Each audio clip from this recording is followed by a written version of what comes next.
जय हिंद साथियों। तो आपको दिखाई दे रहा है कि आज हम राज्यपाल पढ़ने वाले हैं और हमने संविधान के भाग 5 तक कंप्लीट कर लिए हैं। तो ये बहुत बड़ा सेलिब्रेशन है। आज बात करेंगे हम राज्यपाल के ऊपर। तो राज्यपाल के बारे में हमें क्या क्या पढ़ना होता है। तो राज्यपाल के बारे में हम सबसे पहले पढ़ेंगे परिचय, फिर पढ़ेंगे अनुच्छेद, फिर पढ़ेंगे उसकी नियुक्ति कैसे होती है, कौन करता है, कार्यकाल पढ़ेंगे और फिर इसके बाद में हम उसकी योग्यताएं देखेंगे कि अगर आप राज्यपाल बनना चाहते हो तो आपके पास में क्या क्या होना चाहिए। फिर आप शपथ किसके सामने लेंगे, कौन दिलाएगा आपको शपथ, और शर्तें क्या क्या हैं इस पद पे जाने के लिए।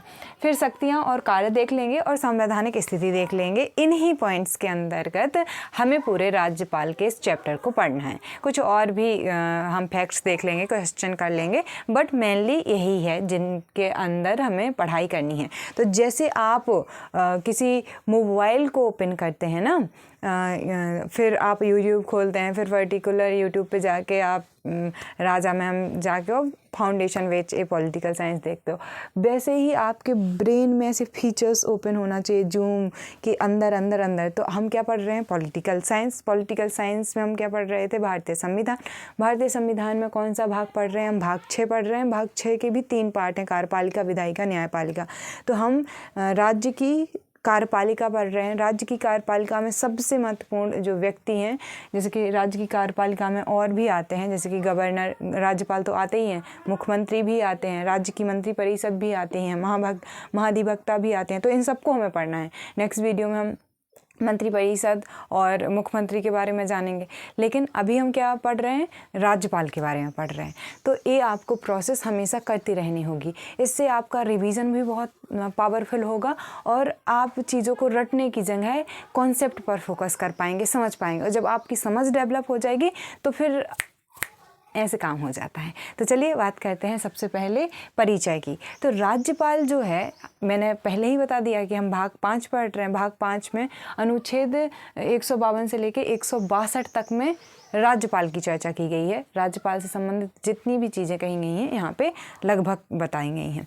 फिर जो राज्यपाल जो है वो कौन क्या करता है, कौन होता है, कैसे क्या चीज़ें होती हैं। तो राज्य की जो कार्यपालिका है उसका प्रमुख तो होता ही है, लेकिन केंद्र के एजेंट के तौर पे भी राज्य में काम कर रहा है। ठीक है, तो उसकी 2 भूमिकाएं हैं। एक तरीके से वो 2 कामों को एक साथ कर रहा है ना। तो ये बहुत महत्वपूर्ण है, समझना भी अच्छा है, ज़रूरी भी है। अब फिर बात करते हैं कि राज्य कार्यपालिका में कौन कौन शामिल है। तो मैं पहले ही बता चुकी हूँ, राज्यपाल, मुख्यमंत्री, मंत्रिपरिषद, राज्य की मंत्रिपरिषद, हर एक राज्य में एक मंत्रिपरिषद होती है वो, और महाधिवक्ता। और फिर अगर बात करें कि ये जो पूरा पद है ये हमने लिया कहाँ से है, तो ये हम लेके आए हैं कहाँ से, कनाडा से लेके आए हैं। कहाँ से लेके आए हैं, कनाडा से लेके आए हैं। अब पहले संविधान में ऐसा नहीं था कि 2 राज्यों के लिए एक राज्यपाल था। एक राज्य के लिए एक राज्यपाल, मतलब प्रत्येक राज्य के लिए एक राज्यपाल होना अनिवार्य था। लेकिन फिर हुआ 7वां संविधान संशोधन अधिनियम 1956। इतना महत्वपूर्ण अधिनियम है ये, क्योंकि इसमें राज्यों का पुनर्गठन भी हुआ है, भाग 1 में समझा चुकी हूँ। और दूसरा क्या इसमें इम्पोर्टेंट हुआ कि इससे 2 राज्यों के लिए भी एक राज्यपाल चुना जाना संभव हो गया। आई होप कि आपको ये समझ में आया होगा। अभी मैं नियुक्ति और कार्यकाल बता देती हूँ। लिखना पड़ेगा क्या, लिख देती हूँ, है ना। वैसे पता ही है कि नियुक्ति कौन करता है, कार्यकाल बता देती हूँ। चलो, तो चलिए अब बात करते हैं नियुक्ति और हाँ, तो अब हम बात कर लेते हैं नियुक्ति की और कार्यकाल की। तो नियुक्ति कौन करता है, राज्यपाल की, सबको पता है कि राष्ट्रपति कहते हैं। लेकिन बच्चे फिर भी कंफ्यूज हो जाते हैं अगर निर्वाचन लिखा हुआ हो जाए, क्योंकि आ जाए निर्वाचन और नियुक्ति ना से स्टार्ट हो रहे हैं, तो कई बार ध्यान ही नहीं से ही पढ़ते हम स्टेटमेंट या MCQ कि नियुक्ति लिखा है या निर्वाचन लिखा है। तो निर्वाचन नहीं होता है, ये बात याद रख लेना है। क्या होती है, नियुक्ति होती है। कौन करता है, राष्ट्रपति करते हैं। अब नियुक्ति ही क्यों होती है, ये क्वेश्चन आ सकता है। तो एक तो हमने संसदीय व्यवस्था अपनाई हुई है इस वजह से। दूसरा, अगर 2 प्रमुख हैं, एक कार्यकारी प्रमुख है, एक सरकारी प्रमुख है, यानी कि राज्य का वास्तविक प्रमुख है, एक नाम मात्र का प्रमुख है। तो नाम मात्र का प्रमुख कौन है, राज्यपाल, और वास्तविक प्रमुख कौन है? मुख्यमंत्री। तो जब हम दोनों का ही निर्वाचन करवाएंगे तो फिर तो राज्यपाल कहेगा हमारी सरकार है, हम वास्तविक प्रमुख हैं, तो दोनों के बीच में बहुत गहरा टकराव होगा और इससे राज्य अच्छे से काम नहीं कर सकता। तीसरा कि अगर राज्यपाल को मुख्यमंत्री को चुनने के लिए वोटिंग होती है ना, मतलब कि मतदान होता है, वैसे ही अगर प्रक्रिया हम राज्यपाल के लिए भी अपनाएंगे तो बहुत खर्चीली हो जाएगी, क्योंकि दो चुनाव करवाने पड़ रहे हैं। तो इस वजह से इसको नहीं अपनाया गया है, बल्कि नियुक्ति को अपनाया गया है। तो नियुक्ति ही क्यों? इन कारणों की वजह से। अब आप बात करेंगे कार्यकाल की। तो कार्यकाल जो है सामान्यतः 5 वर्ष होता है एक राज्यपाल का कार्यकाल, लेकिन ये 5 वर्ष का जो कार्यकाल है, ऐसा नहीं है कि 5 वर्ष खत्म हो गए तो राज्यपाल चले जाएं, नहीं हो सकता संभव। क्यों? क्योंकि इनको जब नया राज्यपाल आ जाएगा, पद ग्रहण कर लेगा वो, तब ये अपने पद से जा सकते हैं। लेकिन मान लीजिए मन नहीं है करने का आप कोई काम, तो आप क्या देते हैं? रिजाइन देते हैं, इस्तीफा देते हैं। तो यहाँ पे भी त्यागपत्र दिया जा सकता है। किसको त्यागपत्र दिया जाएगा? जिसने नियुक्ति की है। तो त्यागपत्र किसको दिया जाता है? राष्ट्रपति को दिया जाता है। अब हो गया एक कि मृत्यु हो गई, कोई भी ऐसा कारण हो गया जिनकी वजह से अनुपस्थित हो गए, तो वहाँ पे क्या होगा? वहाँ पे होगी जो एक घटना, वो होगी कि जो चीफ जस्टिस हैं हाई कोर्ट के, उनको लेके आ जाएंगे। चीफ जस्टिस जो हैं हाई कोर्ट के उसी राज्य के, वो अस्थायी तौर पे राज्यपाल का कार्य करेंगे। तो ये हो गया। अब ये तो सब कुछ बता दिया मैंने। राष्ट्रपति के प्रसाद पर्यंत तक वैसे रहते हैं, ये कहा जाता है राज्यपाल के बारे में, लेकिन सामान्यतः उनका कार्यकाल जो है 5 वर्ष का होता है, उत्तराधिकारी तक रहते हैं। तो हमने क्या पढ़ा? परिचय हमने देखा था, याद कीजिए कहाँ से कहाँ तक के आर्टिकल्स में अनुच्छेद। अभी मैं आपको जब ये पूरा रफ कर दूंगी तो पूरा बोर्ड खाली हो जाएगा, तो मैं आपको अनुच्छेद समझा दूंगी। बाकी ये नियुक्ति के बारे में कहाँ पे है? आर्टिकल 100 ही चल रहा है, हाँ, 155 में है, ठीक है। आर्टिकल 156 में है कार्यकाल, ठीक है। और जो पहले था 152 में क्या है? 152 में है परिभाषा। 153 में क्या है? राज्यों के लिए राज्यपाल। तो हर राज्य के लिए एक राज्यपाल होगा, लेकिन वो चेंज हो गया, वो मैं बता चुकी थी। फिर आर्टिकल 152, 153, 154 में क्या है कि राज्यपाल की जो कार्यपालिकीय शक्ति हैं उनका, कि मंत्रिपरिषद के अधीन रहते हुए ये काम करेगा, वो अपने अधीन प्राधिकारियों द्वारा भी वो कार्य करा सकता है। ये सब कुछ 153 में है। 154 में, 155 में नियुक्ति है, 156 में कार्यकाल है, और 57, 58, 59, 60 ये सारे के सारे अनुच्छेद मैं बता दूंगी आपको। बस आपको थोड़ा सा धैर्य रखना है। अब हमें योग्यताएं, अर्हताएं और शर्तों की बात करनी है। तो मैं इसको रफ करके लिखूं या सीधा ही बता दूं? चलो रफ कर देती हूँ, वरना टाइम लग जाएगा ज़्यादा। तो अब हमें बात कर लेनी है अर्हताओं की, शर्तों की और शपथ की। आर्टिकल 152 में क्या था? परिभाषा। 153 में क्या था? राज्यों के लिए राज्यपाल। 154 में क्या था? राज्यपाल की जो शक्ति है उसके बारे में। आर्टिकल 155 में क्या था? नियुक्ति के बारे में, ये डन हो चुका है। 156 में क्या था? कार्यकाल के बारे में। किसके कार्यकाल? राज्यपाल के कार्यकाल के बारे में। आर्टिकल 157 में क्या है? अर्हताओं के बारे में है। 158 में क्या है? शर्तों के बारे में। और 159 में क्या है? शपथ के बारे में। 160 में क्या है? 160 में बताया गया है कि आकस्मिकता हो गई कोई, तो तब राज्यपाल के जो कार्य हैं उसका उनके कर्तव्यों का पालन कौन करेगा, तो आकस्मिक कंडीशन के बारे में। अब बात करते हैं अर्हताओं की। तो संविधान ने सिर्फ 2 बातें बोली हैं। कौन सी 2 बातें? कि एक तो उम्र 35 वर्ष होनी चाहिए, और दूसरा कि आप भारतीय नागरिक हो। तो ये 2 तो कोई भी इंसान कंप्लीट कर सकता है। और पहले होता क्या था कि राजनेता को बना दिया गवर्नर, तो बहुत दिक्कत आती थी कि मतलब जो सत्ताधारी दल है केंद्र में, उसने अपनी ही पार्टी का किसी व्यक्ति को किसी राज्य का राज्यपाल बना दिया। सोचो, राज्य का सबसे प्रमुख जो है वो किसी पार्टी से संबंधित हो, तो ये सही बात है नहीं ना। तो एक सरकारी आयोग बना था, उसने भी कुछ कहा, तो संविधान ने जो कहा वो इधर है, लेकिन जो सरकारी आयोग ने कहा वो बहुत महत्वपूर्ण है। एक तो उस व्यक्ति को उसी राज्य का नहीं होना चाहिए, ताकि ये जो भाई भतीजा बात है, और कहीं ना कहीं जब आप उस राज्य से होते हो तो आप कहीं ना कहीं इन्फ्लुएंस हो ही जाते हो, रिश्ते हैं, नाते हैं, संबंध हैं और बहुत सारी चीज़ें हैं, और आपकी पूर्व अवधारणाएँ भी हैं। दूसरा, आपको राजनेता नहीं होना चाहिए, जो कि एक प्रॉब्लम थी। तो जो प्रॉब्लम थी वही सॉर्ट आउट इधर पे हुई है थोड़ी सी। तीसरा कि आप ऐसा नहीं हो कि आप जिस राज्य के लिए गवर्नर चुन रहे हो, जिसको मंत्रिपरिषद की सलाह पे काम करना है, उसके परामर्श पे ही मुख्यतः काम करना है, और आप उसी मंत्रिपरिषद के प्रमुख यानी कि सीएम यानी कि मुख्यमंत्री से आप परामर्श ही ना करें, तो ये तो बहुत गलत बात हो जाती ना। तो इसलिए कहा गया कि आप सीएम से परामर्श कर लें पहले। आप उपराष्ट्रपति से, लोकसभा के उनसे भी एक बार क्या कह सकते हैं, परामर्श ले सकते हैं, डिस्कशन कर सकते हैं, वो मर्जी है आपकी, लेकिन सीएम से तो करना ही चाहिए। तो ये हैं अर्हताएँ, ठीक है। अब बात कर लेते हैं शर्तों की। तो अगर ऐसा कहा गया है संविधान में कि अगर एक व्यक्ति राज्य विधानमंडल का सदस्य है तो वही 2 पदों पे कैसे हो सकता है कि एक तो सबसे महत्वपूर्ण पद है एक स्वतंत्र पद जो कि राज्यपाल का है, एक वहाँ पे भी हो, यहाँ पे हो। तो राज्यपाल से कहा गया है कि आप राज्य विधानमंडल के सदस्य नहीं होना चाहिए। दूसरा, आपको पता ही है, लाभकारी पद पे नहीं होना चाहिए, यानी लाभ के पद पे नहीं होना चाहिए। अब यहाँ पे 2 बातें इंपॉर्टेंट हैं कि राष्ट्रपति, राज्यपाल, इनके पद कभी भी लाभ के पद नहीं माने जाते हैं। तो एक पुराना जो राज्यपाल था वो वर्तमान में भी राज्यपाल के पद के लिए खड़ा हो सकता है, क्योंकि वो लाभ के पद पे तो है नहीं। अब बात करते हैं वेतन की। तो राज्य का विधानमंडल तय करता है, लेकिन एक बार तय हो चुका और कार्यकाल चल रहा है अब उसका, तो उसको फिर आप क्या नहीं कर सकते हो, उसमें अलाभकारी परिवर्तन नहीं कर सकते हो। मतलब उनका वेतन बढ़ा सकते हो, भत्ते बढ़ा सकते हो, बट घटा नहीं सकते हो।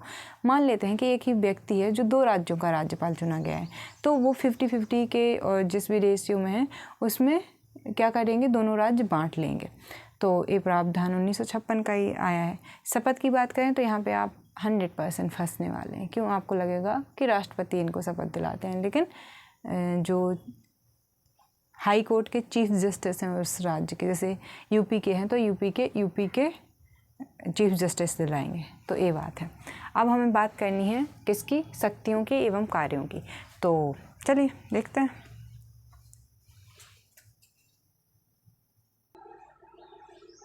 तो चलिए अब बात कर लेते हैं शक्तियों की, लेकिन आप रिकॉल करेंगे मेरे साथ में राष्ट्रपति की शक्तियों को, तो वो वाला वीडियो ज़रूर देखना पड़ेगा आपको। तो अगर आपने वो वीडियो नहीं देखा है तो आप जाके चेकआउट करेंगे। तो राष्ट्रपति की शक्तियों को मैंने बहुत डेप्थ में बताया, एक शक्ति को डेप्थ में बताने की कोशिश की है। तो आप वो वाला वीडियो देख लेंगे तो आपको ये राज्यपाल की शक्तियाँ ऐसे बच्चा गुड्डा गुड्डी का खेल लगेगा। तो इनकी शक्तियों को हम कुछ कैटेगरी में देख सकते हैं, जैसे कुछ हैं कार्यकारी शक्तियाँ, कुछ हैं विधायी शक्तियाँ, कुछ हैं वित्तीय शक्तियाँ, कुछ हैं न्यायिक शक्तियाँ और कुछ अन्य शक्तियाँ भी हैं। तो अब हम बात करते हैं शक्तियों की, कार्यकारी शक्तियों की। तो कार्यकारी शक्ति मतलब कार्यकारी प्रमुख है, तो कुछ शक्तियाँ भी हैं। तो कौन सी शक्तियाँ हैं? तो जितने भी कामकाज हैं वो राज्यपाल के नाम पे किए जाएंगे। कहाँ पे? राज्य में, ठीक है। अब राज्य प्रमुख है तो उनके नाम पे तो किए जाएंगे, ये तो ठीक है। नियुक्ति आपने देखा होगा कि जैसे राष्ट्रपति प्रधानमंत्री की नियुक्ति करते थे और अन्य मंत्रियों की नियुक्ति प्रधानमंत्री के परामर्श पर करते थे, वैसे ही सेम राज्यपाल नियुक्ति करेंगे सीएम की और सीएम के परामर्श पर अन्य व्यक्तियों की नियुक्ति की जाएगी। आगे के आर्टिकल्स हम मंत्रिपरिषद देखेंगे, वहाँ पे इन आर्टिकल्स को हम थोड़ा डेप्थ में देखने की कोशिश करेंगे। तो नियुक्ति है जो वो मंत्रियों की कर दी। ऐसे ही जब लोक सेवा आयोग है देश का और जो इलेक्शन कमीशन है, इनकी नियुक्ति कौन करता था? इनकी नियुक्ति करते थे राष्ट्रपति। तो राज्य में कौन करेंगे? राज्यपाल। जानकारी लेना देना, संदेश भेजना, इन सब का कार्य भी राज्य में राज्यपाल करते हैं। और संवैधानिक आपातकाल में जो शक्ति होती है राज्य को संभालने की, वो ज़्यादातर गवर्नर को दे दी जाती है। अब बात करते हैं विधायी शक्तियों की। तो विधायी शक्तियों में अध्यादेश तो एक मोस्ट इम्पॉर्टेंट है, फिर विधेयकों पर अनुमति देने का काम जो होता है, फिर क्या इंपॉर्टेंट काम है, सत्र अवसान करना, सत्र को आहूत करना, विघटित करना, ये सब काम देश में करता है राष्ट्रपति और राज्य में करता है राज्यपाल। और रिपोर्ट हैं जो जैसे कि इलेक्शन कमीशन ने दी, राज्य वित्त आयोग ने दी, राज्य लोक सेवा आयोग ने दी, तो उनको कहाँ पे रखवाता है, पटल पे रखवाता है, ओबीसी, एससी, एसटी सबकी, ठीक है।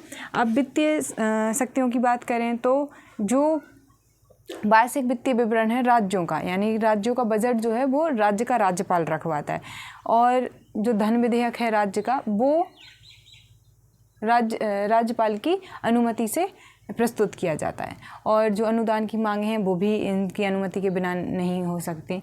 राज्य का जो वित्त आयोग है उनका गठन करते हैं। तो ये वित्तीय शक्ति है। न्यायिक शक्तियों में जो क्षमादान की शक्ति है वो, और ये आर्टिकल 161 में बताया गया है। तो आर्टिकल 152 में क्या है, परिभाषाएं, 153 में क्या है, राज्यों के लिए राज्यपाल, 154 में क्या है, 154 में है मैंने बताया था राज्यों की कार्यपालिका शक्ति, 154 में है राज्यों की कार्यपालिका शक्ति, 155 में क्या है, राज्यपाल की नियुक्ति, 156 में क्या था, राज्यपाल का पदावधि या कार्यकाल, 157 में थी अर्हताएं, 158 में क्या थी, शर्तें, 159 में थी शपथ, 160 में थी आकस्मिकता में राज्यपाल के कृत्यों का निर्वहन, और अभी 161 में हमने क्या देख लिया, क्षमादान शक्ति। अब आप सोच रहे होंगे कि 162 तक बोला था, तो 162 में क्या है, तो 162 में है कि राज्य की जो कार्यपालिका शक्ति है उसका विस्तार, ठीक है, तो वो हम देखेंगे। अब बात कर लेते हैं संवैधानिक स्थिति की, लास्ट पॉइंट है। तो संवैधानिक स्थिति, जैसे देश में राष्ट्रपति, क्योंकि सारी शक्तियां देखते हुए आपको रियलाइज भी हो गया होगा, वैसे ही राज्य में राज्यपाल होता है। जैसे देश में राष्ट्रपति की स्थिति है, वैसे ही एक राज्य में राज्यपाल की स्थिति है। आई होप कि ये आपको समझ में आ गया होगा। दूसरी बात क्या इंपॉर्टेंट है, दूसरी बात ये इंपॉर्टेंट है कि इन्हें कुछ विवेकाधिकार शक्तियाँ मिली हैं। 2 तरीके की विवेकाधिकार शक्तियाँ स्रोत देख सकते हैं राज्यपाल को जो मिली हुई हैं। एक तो है कि संविधान ने दी है। संविधान ने क्या दी है कि विधेयक आरक्षित कर दो राष्ट्रपति, कुछ ऐसे विषय हैं जिन पे राज्यपाल कहता है कि नहीं ये विधेयक मैं नहीं देखूंगा, 201 के तहत देखेंगे आगे हम कि इस पे राष्ट्रपति की अनुमति लगेगी, या फिर राष्ट्रपति शासन लगना है तो इस पे सिफारिश करने का अधिकार भी जो है, कर्तव्य विवेकाधिकार जो शक्ति है वो किसके पास में है, राज्यपाल के पास में। और राज्यपाल के पास में एक शक्ति ये है कि अगर वो यूनियन टेरिटरीज में काम कर रहा है तो वहाँ के लिए नियम बना सकता है। स्थितिजन्य विवेकाधिकार शक्तियाँ भी है, जैसे सीएम की डेथ हो जाए तो तब क्या कौन मुख्यमंत्री रहेगा, क्या सब चीज़ें रहेंगी, या काउंसिल ऑफ मिनिस्टर जो है मंत्रिपरिषद है राज्य की मंत्रिपरिषद, वो अल्पमत में आ जाए सडनली, जैसे कि एमपी में देखा गया था कुछ टाइम पहले। और या फिर ऐसा हो जाए कि जो विधानसभा है, राज्य विधानसभा, वो विघटित हो जाए, या फिर अविश्वास प्रस्ताव ला के उसको हटा दिया जाए। तो इन सब टाइम पे उसको विवेकाधिकार शक्तियाँ प्राप्त हैं, किसको, गवर्नर को, राज्यपाल को। तो ये था पूरा राज्यपाल का चैप्टर। अब आप सोच रहे होंगे कि मैंने अनुच्छेद नहीं बताए हैं, तो अनुच्छेद में फिर से एक बार यहाँ पे आपको वो करवा देती हूँ। 152 में क्या है, परिभाषा, 152 में क्या है, परिभाषा, 153 में क्या है, राज्यों के लिए राज्यपाल, ठीक है, राज्यों के लिए राज्यपाल यानी गवर्नर। 154 में क्या है, 154 में राज्यों के लिए, राज्यों की कार्यपालिका शक्ति, ठीक है, कार्यपालिका शक्ति। 155 में क्या है, नियुक्ति, किसकी नियुक्ति, राष्ट्रपति, राज्यपाल की नियुक्ति कौन करता है, बताएंगे आप कमेंट्स में। 156 में क्या है, राज्यपाल का कार्यकाल। 156 में क्या है, 157 में क्या है, उनकी अर्हताएं। 158 में क्या है, शर्तें, क्या है, शर्तें। 159 में क्या है, 159 में है शपथ, कौन दिलाता है, और 160 में आकस्मिकता में राज्यपाल के कर्तव्यों का निर्वहन। क्षमादान शक्तियाँ मैंने जब राष्ट्रपति के बारे में पढ़ाया था तब डिटेल में बता दी थी कि कौन कौन इनको नहीं है, बाकी सब इनको है। कार्यपालिका शक्ति का विस्तार। तो ये हो गया पूरा राज्यपाल का चैप्टर। अब इसको जब पूरा का पूरा भाग 6 हो जाएगा तो हम एक साइड भाग 5 और एक साइड भाग 6 के पूरे अनुच्छेदों को डिफरेंस बताते हुए ऐसे तैयार करा देंगे कि आपको भूलेंगे नहीं। एक तरफ वो एक तरफ ये। बस राज्यपाल के बाद में हमारी जो नेक्स्ट वीडियो होगी वो मंत्रिपरिषद की होगी। सीरीज़ वाइज आप वीडियोस को देखेंगे एंड आपका जो भी रिएक्शन है, कितना समझ में आ रहा है, क्या समझ में आ रहा है, सब कुछ वो बताएंगे। अब कुछ सवाल पूछ लेते हैं आपसे, तो आपको बताना है कि आरटी राज्यपाल को शपथ कौन दिलाता है, अभी ही बताया था। दूसरा क्वेश्चन है आपसे कि राज्यपाल का कार्यकाल कितना होता है। आपको मुझे बताना है कि राज्यपाल वो कौन सा आयोग था जिसने कहा था कि राजनेता और उसी राज्य का व्यक्ति राज्यपाल नहीं बनेगा। वो आप बताएंगे कि आर्टिकल 155 क्या कहता है। अब आप मुझे बताएंगे कि राज्यपाल की नियुक्ति होती है, निर्वाचन होता है। ऐसे ही सामान्य क्वेश्चन होते हैं। बस आपका एक बार कॉन्सेप्ट क्लियर हो जाए, आपको ये चीज़ें समझ में आ जाएं और इनका 10-15 बार रिवीजन हो जाए, फिर आपको किसी भी एग्ज़ाम में कोई टेंशन लेने की खास ज़रूरत नहीं। लेकिन क्योंकि आप पर्याप्त रिवीजन नहीं करते हो तो आप घबरा जाते हो, आपको लगता है ए, इस वजह से प्रॉब्लम होता है। तो कबीर का वही दोहा हर बार याद रखिए, करत करत अभ्यास के जड़ मत हो तो सुजान, रसरी आवत जात ते सिल पर होत निशान। अर्थ आता है तो कमेंट में कर दीजिएगा। एंड ब्रूस ली भी कहते हैं कि मैं उससे परफेक्ट मानता हूँ या उससे कंपटीटर के रूप में देखता है जो एक पंच को 1000 बार प्रैक्टिस करता है, ना कि उसे जो 10,000 पंचों को एक एक बार देखता है। तो आप एक ही चीज़ को पकड़िए और उसको इतनी बार प्रैक्टिस कर लीजिए कि आप परफेक्ट बन जाएंगे। बांस का जो पेड़ होता है ना, वो पहले 5 साल तक कुछ नहीं आता है, उसमें थोड़ा सा भी ऊपर नहीं उठता है, लेकिन 5 साल बाद जब वो पेड़ बनता है तो अगल बगल के सारे पेड़ों की ग्रोथ से 10 गुना ज़्यादा ग्रोथ के साथ बढ़ता है। तो हो सकता है कि आप इसमें से किसी भी एक कंडीशन में हो, बट आप फूल को खिलते हुए सुंदर मत मानिए। फूल की बीज भी और जब वो बढ़ रहा है, जब वो संघर्ष कर रहा है फूलने की, हर एक स्टेज अपने आप में खूबसूरत है। आप किसी भी स्टेज में होंगे, उसको आनंद से, उस जर्नी को एंजॉय कीजिए। मंजिल अपने आप खूबसूरत हो जाएगी, क्योंकि मंजिल जैसी कोई चीज़ नहीं है। So thank you so much. मिलते हैं नेक्स्ट वीडियो में। जय हिंद।